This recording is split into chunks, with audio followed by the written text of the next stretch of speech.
Hoy te tengo una nueva historia sombría, enviada por una de nuestros suscriptores. La aterradora casa embrujada de Coyoacán, en Ciudad de México.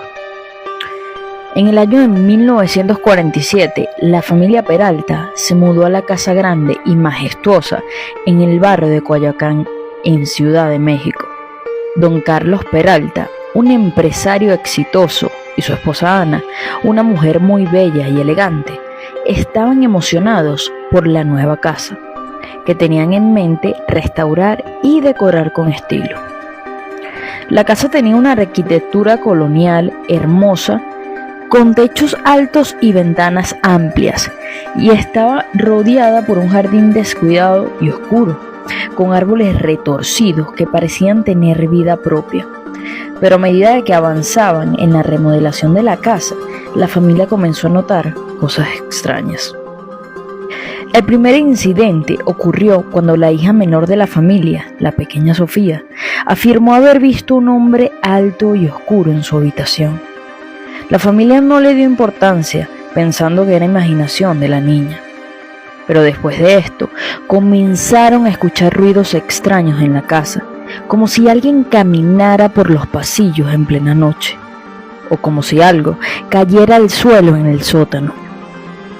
La familia comenzó a sentirse incómoda y asustada, pero no querían abandonar la casa, que tanto esfuerzo le había costado. La situación empeoró cuando la hija mayor de la familia comenzó a tener pesadillas recurrentes sobre una habitación cerrada con llave en la casa. En sus sueños veía una figura alta y oscura que le decía que abriera la habitación para descubrir el secreto de la casa. Las curiosidades de ella fueron más fuertes que su miedo, y un día decidió buscar la llave de la habitación. Cuando finalmente la encontró, se dirigió hacia la habitación y con temor abrió la puerta. Lo que vio la dejó sin aliento. La habitación estaba en penumbras y había una silla en el centro de la estancia. Sobre la silla había un cuerpo humano, vestido con harapos, su piel blanca como el papel y la boca abierta en un grito mudo. Ella gritó y cerró la puerta de la habitación, sintiendo que el terror se apoderaba de ella. No sabía qué hacer, pero sabía que tenía que contarle a su familia lo que había visto. Cuando la familia Peralta se enteró de lo que había ocurrido, se pusieron en contacto con la policía para que investigara la casa. Fueron semanas de investigación, pero no encontraron ningún rastro del cuerpo humano que ella había visto. La policía dijo que era posible que alguien hubiera dejado el cuerpo allí como una broma de mal gusto. Pero la familia Peralta sabía que algo no estaba bien en la casa. Los ruidos extraños continuaron y la familia comenzó a sentir que estaban siendo observados. Don Carlos contrató un equipo de expertos en lo paranormal, pero cuando llegaron a la casa, algo extraño sucedió. El equipo de expertos comenzó a investigar la casa, pero de repente, uno de ellos se desmayó en el pasillo principal. Los demás intentaron despertarlo, pero no respondía. Fue entonces cuando uno de los expertos notó que el cuerpo tenía una herida en la muñeca. Preocupados, los demás expertos comenzaron a buscar en la casa y encontraron un diario antiguo en una de las habitaciones. El diario pertenecía al dueño original de la casa, un hombre llamado Ricardo, que había vivido en la casa en el siglo XIX. El diario detallaba la historia del amor obsesivo que Ricardo sentía por una joven llamada Ana, que vivía en la casa vecina. Ricardo intentó conquistarla de todas las formas posibles, pero ella no correspondía a sus sentimientos. Un día Ana desapareció misteriosamente y nunca se supo qué le había pasado. El diario también mencionaba que Ricardo había construido una habitación secreta en la casa, donde mantenía a la fuerza a las mujeres que le gustaban. Las encerraba allí hasta que se cansaba de ellas y luego las dejaba ir o las mataba. El equipo de expertos supo que la habitación cerrada con llave que había encontrado la hija de Don Carlos debía ser la habitación secreta de Ricardo. y que el cuerpo que ella había visto en la silla debía ser uno de los cuerpos que Ricardo había dejado allí. La familia Peralta decidió entonces abandonar la casa, pero nunca se sintieron seguros. Don Carlos y Ana se divorciaron un poco después de dejar la casa, y las hijas de la familia tuvieron problemas de ansiedad y trastornos del sueño por muchos años.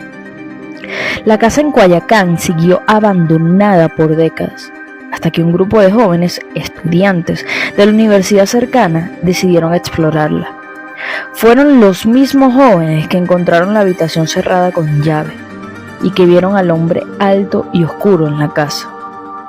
Desde entonces, la casa embrujada de Cuayacán ha sido considerada un lugar maldito y peligroso. Los vecinos evitan pasar por allí y nadie se atreve a entrar en la casa. La leyenda sobre Ricardo, el hombre obsesionado, y la habitación secreta sigue viva en el barrio de Cuayacán, recordando a todos que hay secretos oscuros escondidos detrás de las puertas cerradas. Pero aunque la casa había sido abandonada, la historia de Ricardo y su obsesión por Ana no había desaparecido del todo.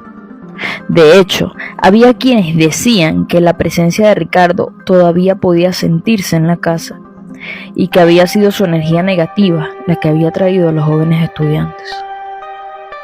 Los rumores sobre la casa embrujada se expandieron rápidamente por el barrio y pronto nadie se atrevía a acercarse a ella. Pero había una persona que no creía en los fantasmas ni en las leyendas. Luisa, una mujer joven y valiente que se había mudado al barrio hacía poco tiempo. Luisa había sido una de las pocas personas que no habían sentido miedo al pasar por la casa, y en cierto modo sentía la curiosidad por ella.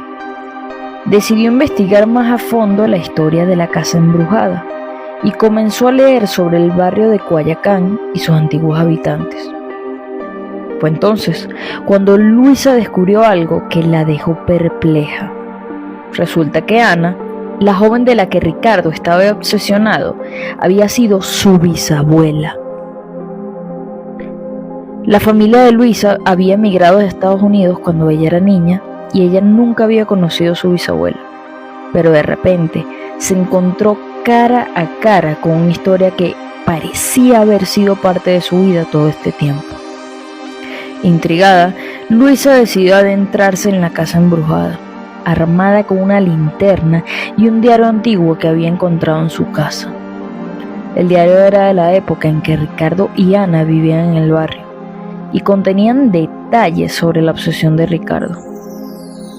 Luisa sabía que era peligroso adentrarse en la casa sola, pero no podía evitar sentir que algo la impulsaba a hacerlo. Cuando llegó a la casa, encontró la puerta entreabierta, como si alguien hubiera estado allí recientemente.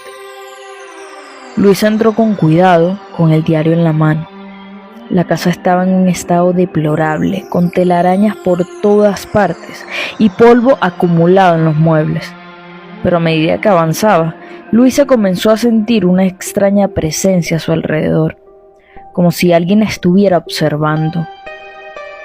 Finalmente, llegó a la habitación cerrada con llave.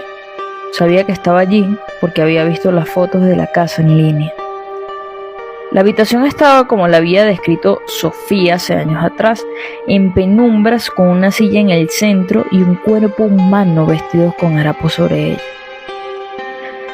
Luisa sintió un escalofrío recorrer su cuerpo. El cuerpo estaba seco y descompuesto y había un olor nauseabundo en el aire. Pero lo que la dejó perpleja fue cuando miró de cerca el rostro del cuerpo. Parecía haber sido tallado por el tiempo, pero tenía una extraña similitud con el suyo. En ese momento, Luisa sintió un frío intenso a su alrededor, como si el tiempo se hubiera detenido. Escuchó una risa siniestra y supo que no estaba sola en la casa. De repente, una figura alta y oscura apareció frente a ella, con ojos brillantes en la oscuridad. Era un hombre con aspecto cadavérico y con una sonrisa malvada en el rostro. Era Ricardo, el hombre obsesionado. Luisa intentó retroceder, pero estaba paralizada por el miedo. Ricardo comenzó a acercarse a ella lentamente, y Luisa supo que estaba en peligro. Pero de repente, algo sucedió que la sorprendió. Una figura apareció detrás de Ricardo y lo empujó con todas sus fuerzas. Ricardo desapareció en un remolino de humo negro. Se cree que esta figura era Ana. Luisa se desmayó en el suelo y cuando despertó estaba en un hospital. Los médicos dijeron que había sufrido una conmoción cerebral y que había perdido la memoria temporalmente. Pero Luisa sabía lo que había visto. Había sido Ana quien la había salvado. Desde ese día Luisa nunca volvió a pasar por la casa embrujada de Guayacán, pero no podía evitar pensar en Ana, su bisabuela, y en la valentía que había demostrado al enfrentarse a Ricardo. Sabía que la historia de la casa embrujada seguía viva en el barrio, pero también sabía que había un poder más fuerte que la maldición que había sobre la casa: el amor. Si te ha gustado esta historia, te invitamos a suscribirte a nuestro canal y ver todas las demás historias sombrías basadas en hechos reales que tenemos para ti. Nos vemos en una nueva entrega de Historias Sombrías.